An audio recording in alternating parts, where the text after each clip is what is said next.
This video for only education on purpose। Hello दोस्तों, आप सभी का स्वागत है एक और नई वीडियो में। आज के इस वीडियो में आपको बताने वाले हैं Hyundai motor India limited job vacancy 2026 के बारे में। बहुत लोगों का सवाल था कि हुंडई मोटर में वैकेंसी कब आता है, इसमें ज्वाइनिंग का प्रोसेस क्या रहता है, इसमें एज लिमिट कितना होना चाहिए, इसमें क्वालिफिकेशन कितना होना चाहिए, इसमें सैलरी कितना मिलता है, इसमें CTC सैलरी क्या है, इन हैंड सैलरी क्या है। तो सारा कुछ प्रॉपर डिटेल्स में वीडियो बताने वाले हैं। तो इससे पहले आपको बता देते हैं कि अगर आप मेरे यूट्यूब चैनल पर नए हो तो वीडियो को लाइक कर दीजिएगा और चैनल को सब्सक्राइब कर दीजिएगा। तो चलिए वीडियो को स्टार्ट करते हैं और आपको पूरा जानकारी देते हैं। सबसे पहले बात कर लेते हैं कि हुंडई मोटर लिमिटेड कंपनी है कहाँ पे। तो ये चेन्नई में, तमिलनाडु चेन्नई में है और सिप्रामधु में प्लांट है और अभी यहीं पे जॉब वैकेंसी आया हुआ है। ठीक है, तो यहाँ पे चलिए बात कर लेते हैं कि यहाँ पे आपका मिनिमम क्वालिफिकेशन कितना रखा गया है। तो यहाँ पे आपका मिनिमम क्वालिफिकेशन रखा गया है 10th 12th ITI बेस पे रखा गया है। ठीक है, 10th जो पास है वो भी कर सकते हैं, जो 12th पास है वो भी कर सकते हैं, ITI ग्रेजुएशन। ठीक है, सब लोग कर सकते हैं। अब चलिए बात कर लेते हैं कि यहाँ पे आपका एज लिमिट कितना रखा गया है। तो यहाँ पे आपका एज लिमिट रखा गया है 18 साल से लेकर 32 साल के बीच में होना चाहिए।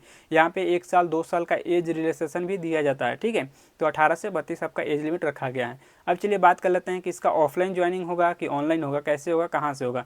तो इसका देखो, ऑफलाइन कैंपस के थ्रू ज्वाइनिंग होता है और दूसरा है कि ऑनलाइन भी होता है। ठीक है, तो चलिए बात कर लेते हैं कि जिसको अगर ऑफलाइन करना है तो यहाँ पे HR ऑफिस के थ्रू ज्वाइन कर सकता है। ठीक है, यहाँ पे सिप्रामधुर में आके यहाँ पे आपका HR ऑफिस के थ्रू भी यहाँ पे हायरिंग होता है। अब चलिए बात कर लेते हैं कि जिसको अगर ऑनलाइन करना है तो कहाँ से करेगा, वो कैसे करेगा। तो जिसको भी ऑनलाइन करना होगा मेरे वीडियो के डिस्क्रिप्शन में चेक करना, वहाँ पे आपको टेलीग्राम ग्रुप का लिंक मिल जाएगा, व्हाट्सएप ग्रुप का लिंक मिल जाएगा, उस ग्रुप में आपको ज्वाइन हो जाना है। ठीक है, ज्वाइन होने के बाद वहाँ पर आपको एक रजिस्ट्रेशन लिंक मिल जाएगा।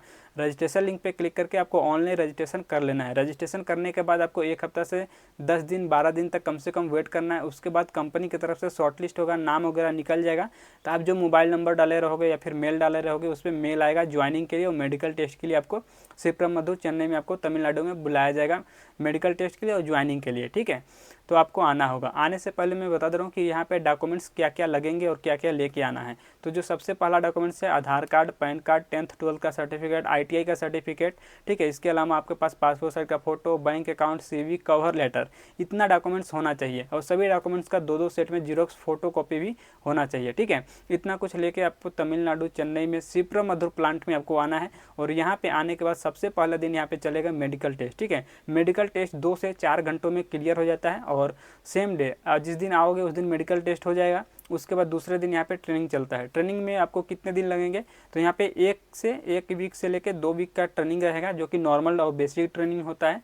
1 से 2 वीक मान सकते हो। ठीक है, तो यहाँ पे जैसे ट्रेनिंग कंप्लीट हो जाता है, ट्रेनिंग कंप्लीट होने के बाद कंपनी की तरफ से ज्वाइनिंग किट दिया जाता है। ठीक है, ज्वाइनिंग किट में आपको क्या क्या मिलेगा, जैसे uniform, safety shoes, safety helmet, gloves, mask वगैरह, ये सब ज्वाइनिंग किट के साथ में फ्री ऑफ कॉस्ट दिया जाता है कंपनी की तरफ से। ठीक है, तो अब चलिए बात कर लेते हैं कि इसके अलावा हमें कंपनी की तरफ से और भी फैसिलिटी क्या क्या दिया जाता है। तो यहाँ पे जो फैसिलिटी आपको दिया जाएगा रहने के लिए, मैं बता दे रहा हूँ, हॉस्टल का सुविधा दिया जाता है। इसके अलावा आपको कंपनी की तरफ से ट्रांसपोर्टेशन का भी सुविधा दिया जाता है, जैसे कि कंपनी से हॉस्टल, हॉस्टल से कंपनी आने जाने के लिए ट्रांसपोर्टेशन का भी यहाँ पे सुविधा दिया गया है। ठीक है, तो अब चलिए बात कर लेते हैं कि इसके अलावा और कैंटीन का फैसिलिटी वगैरह दिया गया है या नहीं। तो कंपनी के अंदर मैं बता दे रहा हूँ कि कैंटीन का फैसिलिटी दिया गया है। और कंपनी के अंदर जो कैंटीन है इसमें खाना आपको कितने टाइम मिलेगा, तो यहाँ पे 2 टाइम मिलेगा। एक टाइम सुबह में आपको नाश्ता मिलेगा और एक टाइम आपको दोपहर में लंच मिलेगा। और 2 टाइम यहाँ पे टी लंच के लिए ब्रेक होता है 10 मिनट का, 15 मिनट का। ठीक है, अब चलिए बात कर लेते हैं कि यहाँ पे आपको कंपनी के अंदर आपको ड्यूटी कितने घंटे का करना होता है। तो कंपनी के अंदर आपको ड्यूटी 8 घंटे का करना होता है, जो कि नॉर्मल ड्यूटी रहता है। यहाँ पे OT वगैरह नहीं मिलेगा, आपको नॉर्मल ड्यूटी 8 घंटे का करना रहेगा। ठीक है, तो अब चलिए बात कर लेते हैं कि यहाँ पे आपको कौन कौन सा शिफ्ट रहेगा। तो यहाँ पे आपका शिफ्ट 3 शिफ्ट रहेगा, फर्स्ट शिफ्ट, सेकेंड शिफ्ट और नाइट शिफ्ट। ठीक है, फर्स्ट शिफ्ट का टाइमिंग है आपका सुबह 7 बजे से लेकर 3 बजे तक, सेकंड शिफ्ट का टाइमिंग है 3 बजे से लेकर 11 बजे तक और नाइट शिफ्ट का टाइमिंग है आपका 11 से सुबह 7 बजे तक। इस तरह से 3 शिफ्ट चलेगा और तीनों शिफ्ट में आपको 8-8 घंटे का ही ड्यूटी करना है। ठीक है, अब चलिए बात कर लेते हैं कि यहाँ पे आपका Hyundai motor India private limited company में 2026 में यहाँ पे सैलरी कितना मिल रहा है, यहाँ पे CTC सैलरी क्या है, इन हैंड सैलरी क्या है। तो यहाँ पे जो सैलरी चल रहा है 2026 में, यहाँ पे 28,500 रुपये पर मंथ आपको CTC मिलेगा, जिसमें कि आपका PF, ESI और कैंटीन चार्ज वगैरह डिडक्शन कर लिया जाएगा। ठीक है, सारा कुछ काटने पीटने के बाद आपको इन हैंड सैलरी कितना मिलेगा। तो यहाँ पे इन हैंड सैलरी में बता दे रहा हूँ कि 26,500 रुपये पर मंथ आपको इन हैंड सैलरी मिलेगा। ठीक है, तो इस वीडियो में यही सब जानकारी देना था। वीडियो अच्छा लगे तो वीडियो को लाइक कर दीजिएगा, चैनल को सब्सक्राइब कर दीजिएगा और चलिए मिलते हैं नेक्स्ट वीडियो में।